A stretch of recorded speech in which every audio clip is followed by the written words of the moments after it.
My name is Dennis Garrity, and I'm the former Director General of the World Agroforestry Centre here in Nairobi, Kenya. The Centre is the world leader in research and development on the role of trees in farming systems. Over the last few years, I also have been serving as the United Nations Convention on Desertification Ambassador for the Drylands, and have been maintaining a profile of the problems and solutions that are so necessary to actually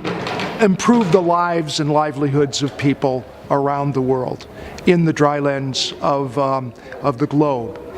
Information is one of the most critical constraints for the thousands of farmers who live in the drylands, and for the development workers and the extensionists that are also trying to help them to adjust their systems, develop new practices to improve their income. And the magazine called MITI, which stands for tree in Swahili, has become the major vehicle, in fact, the appreciated and respected communication tool for distributing information of all types regarding agroforestry in the drylands, the production of trees and plantations, and environmental amelioration as well. I've been very, very impressed with the quality of the MITI magazine and the articles and the features that it presents. It's really becoming well known all across the region now. Although it started in Kenya, there's now a lot of subscribers from Uganda and other countries who are interested in trees for dryland production systems. We at the World Agroforestry Centre, who are very concerned about the quality and quantity of information that farmers and development specialists can receive,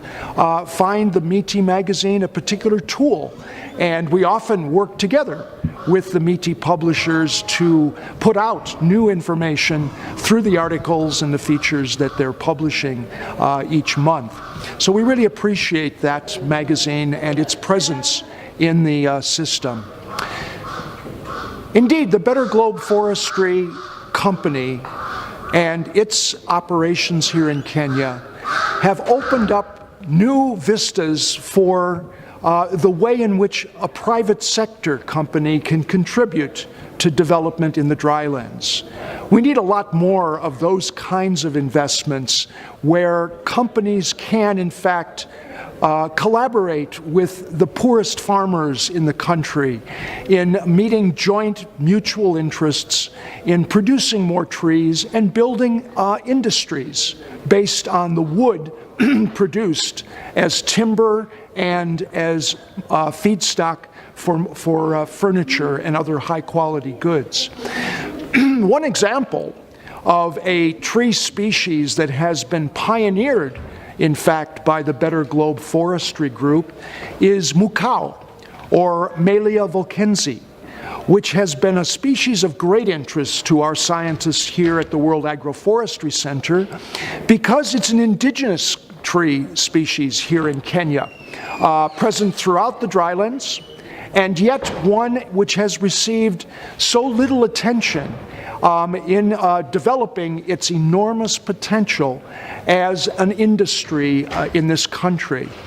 Our friends at the Kenya Forest Research Institute have also been working with Better Globe Forestry and our scientists at World Agroforestry Centre because we have a joint vision, actually, that in the future the amount of mukau produced by farmers is going to increase to the thousands and tens of thousands of producers as people begin to appreciate the profitability of this species. Now, why, you ask, is mukau particularly special? And that is because it is unique in the fact that it is a dryland species, very adapted to drought conditions and poor soil environments, and yet it is of quality that is comparable to the best of mahogany, which is the standard that is of high-quality furniture wood produced from the forests of Africa. In fact, here in Kenya, nearly all of the high-quality mahogany-type wood is now imported from the Congo Basin, where deforestation is rampant, and those logs, those big logs, are being transported to Kenya in massive trucks every day, depleting the Congo Basin forests in the process. Now, what Better Globe Forestry realized was that this species, mukau, could be produced as an alternative to mahogany from the Congo, and in the process creating a whole industry of production, harvesting, processing, and the development of high-quality timber and furniture goods that could eventually be a major export industry in Kenya. We're all agreed that this is the vision, and it could be an enormous benefit to economic growth in the drylands if we can see that vision through to fruition. And I would say that Better Globe Forestry has been the key vehicle for, in fact, developing both interest in the species and models of investment that can enable farmers by the thousands to have the credit, to have the technical support, to have the seeds and seedlings of this species of tree that they can plant on their farms, manage either as woodlots or as intercropped trees with their annual species of crops like maize, and produce the assets and income that can enable them to escape from dire poverty.